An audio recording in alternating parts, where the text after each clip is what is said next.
Ladies and gentlemen, welcome to Opinion Machine, the show where we talk about all things gaming. My name is Killjoy, and today I want to talk about how it is unlikely we will ever get another game like Super Smash Bros. Ultimate.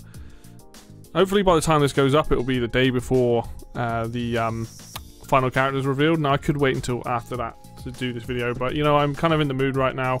You know, things are winding down for Smash. I've fully accepted that this is the final character. I'm not expecting anything extra after this, and because of that, obviously it's been on my mind quite a lot. You know, Smash Bros. Ultimate is quite frankly my favourite game of all time. It kind of is the way that it works with the Smash games. They go from being, every time I play another one, they get better and better and better. But essentially, I just want to talk about like this game, what it means to me, and the things that were, you know, in my opinion, fantastic about it. You got to think that, you know, this game was being made as soon as Smash 4 and all the DLC was done, and I love Smash 4. Like, I love the fact that we had a DS1, and I love the fact that we had the Wii U version, and I played a lot of that. I mean, I played every Smash game a lot in every game, but I will not forget the reveal trailer for Super Smash Bros. Ultimate, where essentially, you know, you got the Inklings fighting, and then suddenly you turn around and there's a Smash logo, and there was talks about, oh, is this just a port with extra characters? What's going on here? Turns out that was all a lie, and it was a brand new game with brand new ideas and a hell of a lot of characters and things, and I think that's probably a good place to start. I mean, the character roster in this game is insane. This is a license nightmare, realistically, and this is one of the big reasons why, if Smash Brothers comes back in about, let's say, 5 to 6 years time, that the roster of third-party characters especially is going to be a lot different. The likelihood, as long as Nintendo keeps playing ball and nice with a lot of these companies, they'll be able to license some of these characters again. But when you look at this roster of like first party and third party, you've got to look at it and be like, this is like the biggest crossover in gaming. There's an insane amount of franchise being represented here, and the reveals of Everyone Is Here and some of the characters that got announced before the game was released is what I think makes this game stand out. I mean, let's talk about Everyone Is Here. That was a shock. You know, you're watching the trailer and you're seeing these characters returning. You got your staples, you got Mario and Samus and Link and DK, you know, and then you suddenly see Mewtwo and you're like, oh wait, no, he was DLC in Smash 4. Oh cool, that's, you know, he's base game. He's like one of the classics, you know, and then you see Ice Climbers and you're just like, oh wow, like they're bringing Ice Climbers back. That's awesome. You know, you finally got the power to have the Ice Climbers back, and then you see Pokemon Trainer, and you suddenly realize, you're like, wait a minute, there is a lot of characters. And you see Cloud back in the trailer, and that's obviously not a huge one for me, but for a lot of people that was huge. Like, oh my god, Cloud and Ryu and all these characters, and then suddenly they did the perfect thing where you got Shadow Moses Island, Snake pops in, Snake's on the screen, and it says Everyone Is Here. And that trailer is like one of the things I love to go back and watch, you know, people reacting to it, because it's one of the best things they could have possibly done for Super Smash Bros. Ultimate, to have every returning character to go out and get the license for all of these characters. And you just sat there, and then every time you saw a character you hadn't seen, like you see Snake, and then straight away you see Pichu, and you're like, what? And it's like mind-blowing moments, and all these different characters are returning. And then you see Young Link's back in it, you see Wolf, you know, you see in this entire roster of characters, like, holy crap. And then it comes up with like Super Smash Bros. Ultimate, and then you get the memorial artwork thing, and it's like, wow, what a trailer. And I remember that E3 very well, because I was literally like, right, I'm at home, I'm going to watch this, like I'm going to watch it live, whatever. And all I was waiting for was Smash, and that was how you set up that game, with this incredible trailer. And then going from there, they just kept knocking it out of the park. We obviously got the announcement of Ridley, which was, you know, a bit of a meme at that point, being like, oh, he's too big, he's too big, he's too big, whatever. And to see him get in, that was super hype. It was a great way to announce the character right at the end. And then we had, later on, Two of my favourite reveals being Simon Richter and King K. Rool.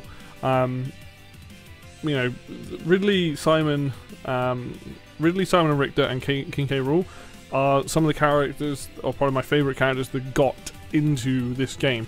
And the reason for that is because Simon feels like one of the classic NES characters, and they kept adding all these classic characters from the sort of NES era and arcade era of games, and he was definitely one of the ones that, you know, at the time felt like he was missing. And I was like, oh man, imagine having a whip, and you know, and I got massively hyped for that. Like, that trailer is fantastic, the one with Luigi in it. The music that they gave from that, like 40 songs from Castlevania, fantastic. And then at the end of it, the entire time they were teasing through that trailer, you know, Donkey Kong related things, and I'm like, you know, I'd heard rumours, and I was like, King K. Rool was the most wanted character, you know, I just wanted him. And to finally get to see that reveal with the fake out and everything, like the Smash trailers were phenomenal. Pretty much every single one of them were phenomenal. They were done in such a good way, and even Ken and Incineroar's trailer, like, I didn't expect Ken. Like, again, I heard rumours, but like, to see Ken in the game, I was like, awesome. We've got like this interesting sort of Echo Fighter who's not an Echo Fighter, like, kind of thing going on with Ryu, and then obviously Incineroar, a lot of people were a bit disappointed with that, but like, the characters they had in the base roster before we even got to DLC, it was like, holy shit. Look what they've added in. This game, the reason why this game's got the ultimate monk here is that this is the game that you're probably going to have a big break after this, right? So you get all the characters that everybody loves. So who do you add in? Well, you add in the people, you know, the Smash poll was there for a reason, but you add in the people, you know, these characters that people really wanted, and on top of that, we want more villains. So you go with Ridley, and you go with K. Rool. You've got two of the big, like, villains from Metroid and Donkey Kong. Massive. Awesome.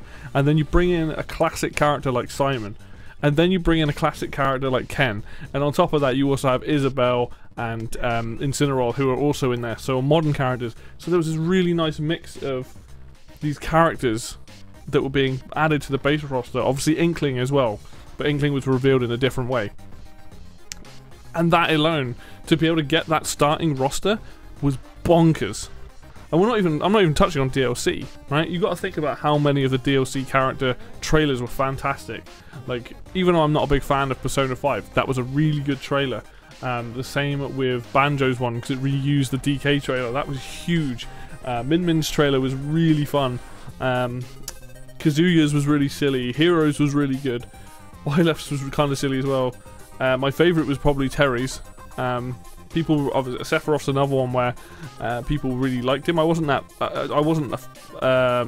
bothered by it. He's fun to play, and I'm glad he's in the game, but he was never a character I was super bothered by, but it was a really nice surprise. And obviously Steve, you know, I didn't want Minecraft in Smash. I was like, oh, what are you doing? But we know that Twitter broke because of Steve. Like, people went, like, I don't know whether it was actually related to the fact that people were tweeting. It just happened to be that Steve came out and Twitter went down because of something. And that was crazy. Nobody expected to see Minecraft in Smash. I mean, that's just bonkers. So you take what, you know, and whoever this last character is, whether they're first or third party, they're just going to add to the quality of this character roster. Every single character in this game plays pretty much uniquely. There isn't much crossover, you know, I'm excluding Echo Fighters. A lot of these characters have their, you know, their playstyle and their moves, and that is bonkers. I really did want them to finish this game on 100 characters. That is probably asking too much, but I would have loved it if they just carried on going. But at the end of the day, Sakurai and the team, they need to have a break. Been working on this game for a while. But what else? Not only do you get these incredible characters, you've got pretty much all of the stages. Again, not every single stage is here. Would have loved to have seen stage packs and bringing them back. I would have happily bought those. But I remember when I first time I saw it, when they were like, here's the stage select screen, and they brought back my favourite level. And I know a lot of people find it weird that my favourite level is the Super Mario Mushroom Kingdom level from the very first Smash Brothers, the one with the pipes, the one with the platforms in the middle. But that was right up my street when I was growing up and I played that game. I was like, holy crap, this level's incredible. It's still my favourite level to this day. It's not the best level to fight on, but I don't really care. Like, it has a gimmick that only one other level ever had, and that was Picto-chan. That was going down the pipes. But to see that come back, to see all these 64 stages and these melee stages come back with this new look of paint, you know, Fountain of Dreams, beautiful stage. I can't play on it because it hurts my eyes, but like, beautiful stage, you know, and to get the new stages that we've got and have since gotten new stages from these DLC characters, like, this game's insane. When you look at just the character roster and the stage roster alone, you're like, holy shit. Let's talk about something else that's impressive. The music. Oh my god, you gotta think when this game first came out, the music that was in it was already insane. And how many, they just keep adding more and more and more, and that's not even including the Mii fighters that come with tracks. The fact that Megalovania is in this game, like that whole thing with Sans, wow, mind blown. I'm not even an Undertale fan, but you've just got one of the most modern classics in the game. You've got Cuphead in there, you have a piece of music from Shantae. I really hope that we get something from Shovel Knight, I really want it, but just that alone, that music side of thing, like, really helps to make this game as, like, just up there for me. Like, everything that they were showing off when before it was coming out, and everything they've done to the game, to me, there's a reason why it's Ultimate. I mean, obviously, like I said, I would love those last few stages that are missing be in the game. Then you really would truly have every single stage as well. But I can understand that there are some problems with some of those. But they've added, you know, this content, and we haven't even talked about the other modes. Spirits, the World of Light. Like, I know that's not everyone's cup of tea, but I still like the concept of it. I mean, spoilers, you get to play as Master Hand near the end of it, which is fun as hell. Like, really cool, like, little mode. You know, it was an interesting concept for what they went for. You then had two of the best things they could have added, which was Squad Strike and Smashdown.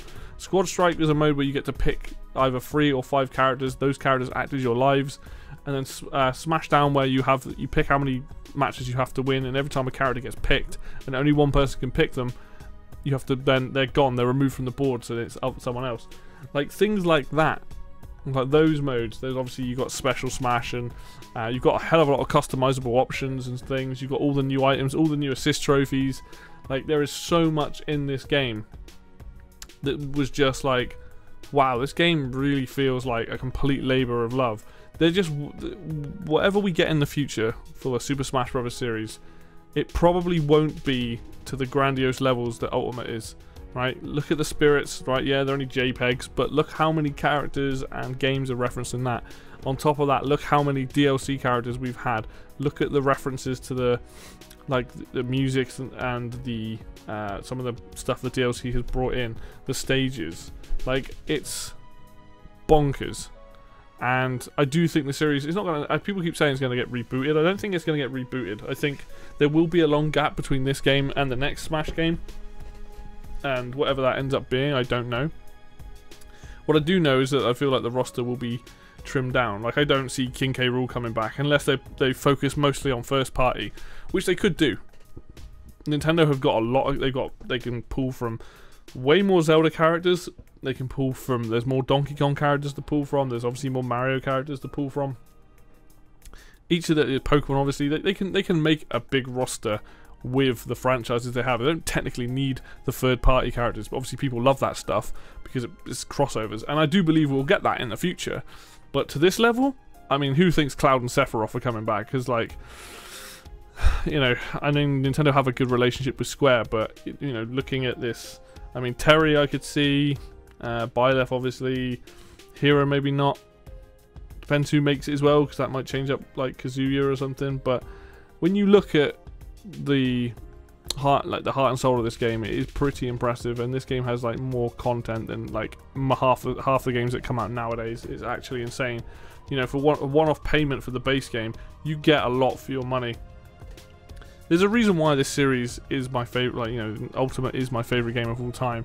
It brings me a kind of joy that not many other games can do anymore. Like, I enjoy playing games, but the announcements, the build-up, the hype, the marketing, all that sort of stuff, like, and then when you finally play it and you're like, holy shit, this plays so well. And obviously you got to get used to the new physics and things, and people can still complain about that as much as they want, but, like, to me, this is the best Smash game. It's the one I've had probably the most fun in, and that's nothing to say against Smash 4 and Brawl and Melee and the original, because they're all fantastic games in their own right. But this is the reason why this one's called Ultimate, and I hope when we do get the final DLC character that whoever it is, like, I'm sure they will add to this museum of, you know, gaming icons. You know, some of the characters in here that got in this time around, like Banjo, K. Rool, Ridley, Simon, to me, those are the kind of characters, and Terry as well, those are the kind of characters that are your classic, iconic characters from these old games. But it's not just about the old games, it's about the new games as well. Having Steve from Minecraft is huge. Having someone like Kazuya, admittedly Tekken's been around a while, but like, who is probably seen as a bit more modern because PlayStation onwards and whatnot. Having Pyra, Mythra, Min Min, Joker, you know, those kind of characters, Isabelle, Inkling, having those kind of characters that are for like the more of the younger audience that probably didn't play those classic games is also like just incredible. And I just don't see it. I just don't see the next Smash game being... It'll be fantastic, I'm sure, but I don't see it being the hype-bending machine that Ultima has been. And to know that that's coming to an end is kind of sad, because I've loved seeing the quality of these trailers and the announcements and things, but I realise that all good things must finally come to an end, and I hope going forward, you know, maybe they'll think about it later down the line. They might go, actually, we're ready to do some more DLC. I would love to be proven tomorrow that maybe they drop an extra bonus character or something. That would be awesome. I don't think that's going to happen, but that would be awesome. And yeah, I'm kind of sad because it's all coming to an end, but I'm also like, you know what, this game has given me so much joy in my life, and there will never be another game like Super Smash Bros. Ultimate. It's just, that's how great it is. I didn't even spoke about online play. I've actually had very little issues with it, so I've had a good time, but it's not a perfect game, but it is probably like the game I would give the highest rating to. This is like an absolute 10 out of 10. And obviously I'm speaking as someone who's not a pro player, so you know, anyone who's out there saying, oh, you know, Melee's better or this is better, like, at the end of the day, I'm not a pro player. I play this game for fun, and I have had nothing but fun, and I love this game to death. And this will always be my #1 recommendation. And if the next Smash game after this is even better, that will be my favourite game. Simple as that. So, anyway, hopefully you've enjoyed this little kind of ramblings about Smash. I'm super excited to see who the new character is. Unfortunately, I will be at work at the time of its release, but I will try my best to catch it. Just try and catch it live anyway. But thank you for watching as always. If you liked the video, hit like. If you want to subscribe, then hit the subscribe button. Links for Facebook and Twitter will be down below in the description as always. And until next video, I will see you then.